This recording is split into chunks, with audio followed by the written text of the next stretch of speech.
کیونکہ ہدایت اللہ کے پاس ہے. اللہ نبی کو کہتے ہیں نا، قرآن میں کہتے ہیں انک لا تہدی من احببت ولکن اللہ یہدی من یشاء.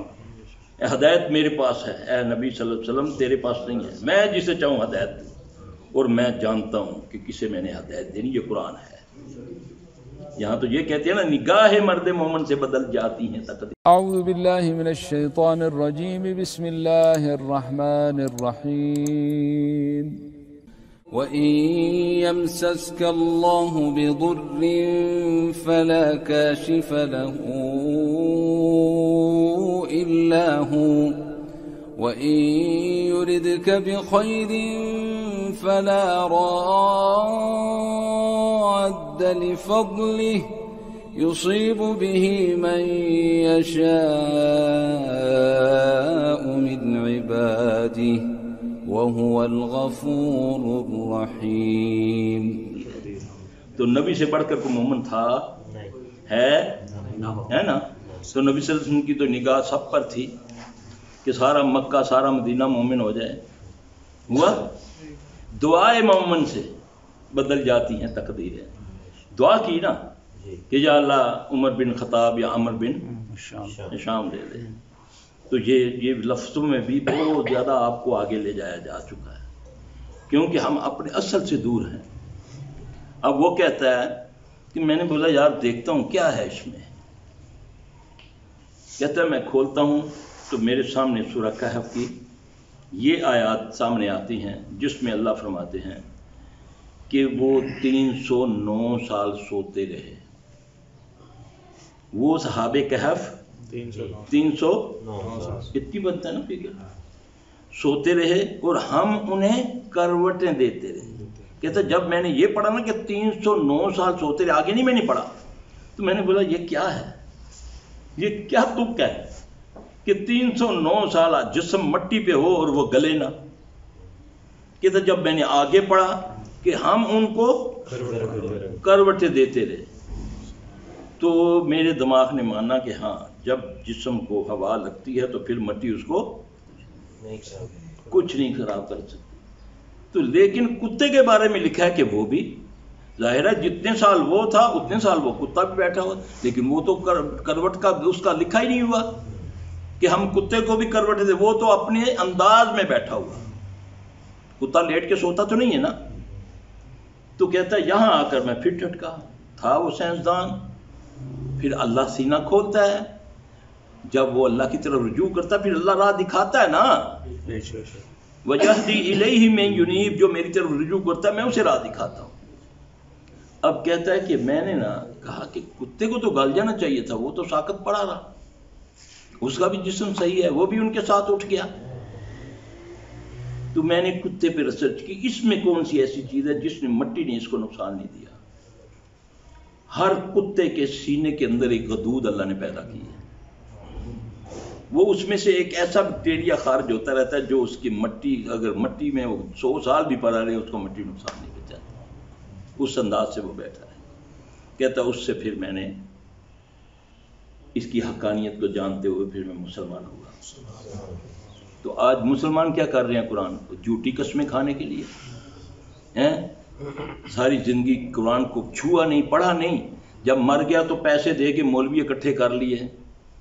فون آیا مولوی صاحب اے بچے کو 100 کے بچہ بھیج دو، ہیں جی، یعنی کہ پیسے دے دے کے بخشواس ہو. جرائم بھی اپنے پیسے دے دے کے نکل جاؤ، رشوتاں دے کے. غریب تے گیا بیچارہ ماریا گیا، نہ اگے نہ کوئی پیچھے، نہ مولوی نے بچے بھیج دیا. یہ کو کی لبنا، پجے چھولے بھی نہیں لبنے. وہ تو اتنے بچہ بھیجے گا جتنے 3-4 کھانے ملن گے. کیوں جی مولوی صاحب؟ ہے جی جی ہے نا. سانو بھی فون آتے ہیں جی کہ جی بچے بھیجو جی، بچے بابا جی فوت ہو گیا تیرا بخشوانا ہونا. یہ دین نہیں ہے، یہ دین نہیں ہے. اے چچا عباس، ہے پپھی صفیہ، بیٹی فاطمہ، دل میں کبھی گھمنڈ نہ لے آنا کہ ہم نبی کے رشتہ دار ہیں تو ہماری نجات ہوگی. عمل ہی عمل ہی عمل، عمل ہوگا. عمل جب عمل ہوگا تو پھر اللہ کی رضا ہوگی، پھر اللہ کی رحمت آئے گی. میرے بھائی مسئلہ یہ ہے کہ قرآن کو پکڑ لو اور قرآن سمجھ آئے گا محمد صلی اللہ علیہ وسلم کے ذریعے سے، قرآن و حدیث کے. حدیث کہتی ہے یہ اللہ کی کتاب ہے تو ہم مانتے ہیں، ورنہ ہمارے پاس کوئی سورسز نہیں ہے کہ ہم اس کو ڈائریکٹ مانیں کہ یہ اللہ کی کتاب ہے کوئی اور ذریعہ؟ نبی صلی اللہ علیہ وسلم نے فرمایا یہ قرآن اللہ کی کتاب ہے تو پھر ہم نے مانا. حدیث قاری ہے قرآن پر، اور قرآن تمہیں سمجھائے گا بھی کون؟ محمد صلی اللہ علیہ وسلم. تو آؤ قرآن و حدیث کو لو. یہ دونوں چیزیں تمہارے ذہنوں میں مشکوک کر دی گئیں، اپنے بنانے کے لیے، اپنے فرقے کو بڑھوتی دینے کے لیے، اپنے گروہ کو بڑا کرنے کے لیے تمہارے ذہن میں ڈال دیا. یہ قرآن بہت مشکل ہے، تمہیں سمجھ نہیں آئے گی. اس کو تو سمجھنے کے لیے 14 علوم، کوئی کہتا ہے 21 علوم. تو قرآن بھیجنے والا کہتا ہے میں نے اس کو آسان کر دیا. آج امت پڑھتی کیا ہے؟ آپ صلی اللہ علیہ وسلم نے فرمایا جس نے ایک آیت کو سمجھ کے پڑھا اس کو 700 نفل کا ثواب ہے. 700 نفل. یہ محمد صلی اللہ علیہ وسلم کی بات ہے. تو یہ مفتی، یہ مولوی، علماء سو تمہیں روکتے ہیں کہ قرآن نہ سمجھو. تمہیں کہاں سمجھ آئے گی؟ ہمیں نہیں آئی سمجھ. تیرے دماغ میں تو اللہ نے سم بکم عمی فہم لا یرجعون مورے لگائی ہوئی ہیں. تیرا دماغ تو یہ کام کرتا ہے کہ بس میری مسجد آباد رہے، میرا مدرسہ، میرا گروہ. بڑھوتی کرتے ہو دنیا میں. اسلام کیا ہے؟ اسلام تو سلامتی کا نام ہے. جہاں اسلام ہوتا ہے وہاں امن ہوتا ہے. ہوتا امن کے نہیں ہوا کہ نہیں؟ پریکٹیکل ہے نا تمہارے پاس مکہ مدینہ. وہ لوگ تھے نا جو زندہ اپنی بچیاں دفنانے والے، جو ہزاروں سالوں سے دشمنی ہے، چھوڑنے والی نہیں، لاکھوں قتل ہوتے.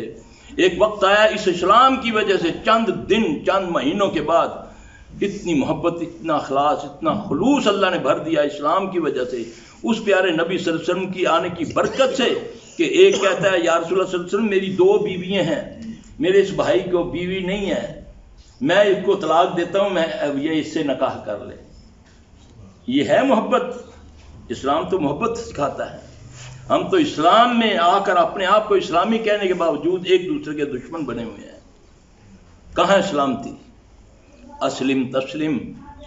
وہ نبی کے امتی جس کی تمنا پہلے انبیاء علیہ السلام کرتے، کاش ہم نبی کی امت میں ہوتے، کاش ہم محمد صلی اللہ علیہ وسلم کی امت میں ہوتے. امت کا یہ حال کہ آج کوئی پوچھنے والا نہیں، نہ کوئی دعائی ہم پر اثر کرتی، نہ کوئی دعا. دین کے فراڈیوں نے تمہارا بھیڑا کر کے رکھ دیا. علاج کے چکر میں تمہارے ایمان ضائع ہو رہے ہیں. اللہ کے عزتیں تک لٹی جا رہی ہیں. کیا ہوتا ہے؟ لوگ آتے ہیں لٹے ہوئے کہ جی وہ آیا خبیث مولوی پیر آیا ہمارے گھر میں، ہماری بچی کی عزت بھی لٹ گیا، مال بھی سارا لٹور کے لے گیا. یہ کیا وجہ ہے؟ ہم دین کو چھوڑ کے ہم دنیا کے پیچھے پڑ گئے. فرمایا تھا رسول اللہ صلی اللہ علیہ وسلم نے کہ ہاں ایک وقت آئے گا میری امت پر کافر اس طرح ٹوٹے گا جیسے بھوکا دسترخوان پر. پوچھا یا رسول اللہ صلی اللہ علیہ وسلم کیا اس وقت ہم تعداد میں کم ہوں گے؟ آپ صلی اللہ علیہ وسلم نے فرمایا تعداد تو اتنی ہوگی کہ جیسے سمندر کی جھاگ ہوتی ہے، مگر میری امت کو وہن کی بیماری لگ جائے گی. یا رسول اللہ صلی اللہ علیہ وسلم وہن کیا ہوتا ہے؟ آپ نے فرمایا حب الدنیا کراہت الموت. یہ دنیا کی محبت میں ماں کی بھی پرواہ نہیں کرے گا، باپ کی بھی نہیں کرے گا، بھائی کو بھی قتل کرے گا، لوگوں کا حق مارے گا. صرف میرا فیوچر، میرا سٹیٹس، میرا بچہ. کوئی ہوگا ہزاروں میں آ کر جو کہتا ہے مجھے کہ سلفی صاحب کوئی ایسا وظیفہ بتائیں جس سے میری اولاد نمازی بن جائے. واللہ زیادہ تر وہی لگتا ہے میرا بیٹا پڑھتا نہیں، نماز پڑھتا نہیں، آنی سے بچہ ہے. کتنی عمر ہے؟ 32 سال ہے، ابھی بچہ ہے. واللہ نماز کے بغیر آدمی مومن ہی نہیں ہے. اللہ قرآن میں فرماتا ہے وَأَقِیمُوا الصَّلَاةَ وَلَا تَکُونُوا مِنَ الْمُشْرِکِینَ. نماز قائم کرو اور مشرکوں میں سے نہ ہو جاؤ. اللہ کی عزت کرتے ہو نا، زبانی کرتے ہیں نا، پریکٹیکل نہیں نہ کرتے. اللہ کی عزت یہ ہے کہ اللہ کہتا ہے نماز پڑھ. کتنی بار کہتا ہے؟ 700 سے زیادہ مرتبہ. اس کتاب میں جس کا خود کہتا ہے کہ لا ریب فیہ، اس میں کوئی شک نہیں، اس میں اللہ کے شیطان تمہیں ایک بار روکتا ہے. کپڑے یار خراب ہیں. ابھی بولو یار ایک کنجری سے جانا مجرے تھے کسی پریزیڈنٹ ہاؤس کے بھی آنا ہے انہیں نچنے واسطے. 1 منٹ کھلو میں کپڑے بدل کے آیا. یہی ہے نا؟ نماز باہر کھڑا ہوگا اس کو بولو آجا یار تو ہوا میرے کپڑے نہیں صحیح. یہ ہے عزت اللہ کی. پھر اللہ کے نبی صلی اللہ علیہ وسلم نے فرمایا جو یہ چاہتا ہے کہ مجھ کو عزت دے کوئی، اسے چاہیے وہ پھر اس کی عزت کرے.